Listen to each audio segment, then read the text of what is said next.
मागे मी एकदा कर्ज काढून आयफोन घेणाऱ्यांबद्दल बोलले होते की फक्त हातात आयफोन मिरवण्यासाठी लोक कर्ज काढतात आणि आयफोन विकत घेतात. तो निव्वळ मूर्खपणा आहे असं मी माझ्या मते माझं मत मांडलं होतं. पण आता तो मूर्खपणा वाटणारच नाही अशी घटना परवा घडली आहे.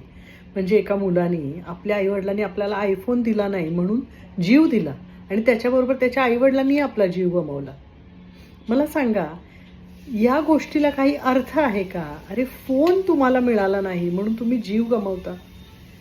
काहीतरी करून दाखवण्याची स्वतःमध्ये का ती काहीतरी जिद्द असते की नाही, की बाबा आई वडील मला फोन घेऊन देऊ शकत नाही, त्यांची परिस्थिती नाही, ठीक आहे, मी अभ्यास करेन, मी कष्ट करेन, मी मेहनत करेन, पैसे कमवेन आणि मी स्वतः आयफोन घेईन, बरं मी स्वतः आई वडिलांना आयफोन घेऊन भेट देईन, असं काहीतरी ठेवावं ना मनात उद्देश.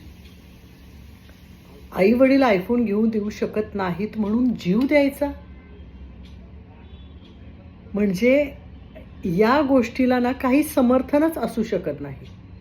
मुळात पहिली गोष्ट पालकांची देखील चुकीची असू शकते, ती म्हणजे आपण जे काही म्हणू ते आपले पालक ऐकणार आहेत किंवा आपला कोणताही हट्ट पालक पुरवणार आहेत अशी मुलांच्या मनात धारणाच का निर्माण होते.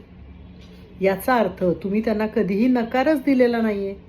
आपली परिस्थिती काय आहे किंवा परिस्थिती योग्य असली तरी तुला त्या गोष्टीची आत्ता गरज नाही हे मुलांना समजून सांगायला नको?